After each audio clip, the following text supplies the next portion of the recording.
વાત કરીએ તો આજે પ્રદેશ પ્રમુખ જગદીશ વિશ્વકર્મા સહિતના નેતાઓ સુરતમાં છે। દક્ષિણ ગુજરાતના સ્થાનિક સ્વરાજ્યની ચૂંટણીને લઈને બેઠકનું આયોજન કરાયું છે। જગદીશ વિશ્વકર્મા પ્રદેશ સંગઠન મહામંત્રી રત્નાકરજી, પ્રદેશ મહામંત્રી પ્રશાંત કોરાટ હાજર રહ્યા છે। સુરત શહેરના ભાજપના મોટી સંખ્યામાં કાર્યકર્તાઓ બેઠકમાં હાજર છે। નેતાઓને આવકારવા માટે ઢોલ નગારા સાથે સ્વાગત કરવામાં આવ્યું। ચૂંટણીને લઈને ભાજપ દ્વારા તૈયારીઓ શરૂ કરાઈ છે।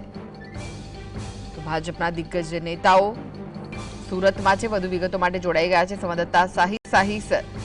ભાજપના જે દિગ્ગજ નેતાઓ છે સુરતમાં છે, શું વિગત છે? જે રીતના ચૂંટણીને લઈને ભાજપ દ્વારા તૈયારીઓ શરૂ કરી દેવામાં આવી છે। આજે પ્રદેશ પ્રમુખ જગદીશ વિશ્વકર્મા સહિતના નેતાઓ સુરતની અંદર છે અને સુરત દક્ષિણ ગુજરાતની સ્થાનિક સ્વરાજ્યની ચૂંટણીને લઈને બેઠકોનો દોર શરૂ કરવામાં આવ્યો છે। જગદીશ વિશ્વકર્મા પ્રદેશ સંગઠન મહામંત્રી રત્નાકરજી, પ્રદેશ મહામંત્રી પ્રશાંત કોરાટ અને ખાસ કરીને જળશક્તિ મંત્રી સી.આર. પાટીલ પણ હાજર રહ્યા છે। સુરત શહેરના ભાજપમાં મોટી સંખ્યામાં કાર્યકર્તાઓ હાજર રહ્યા હતા।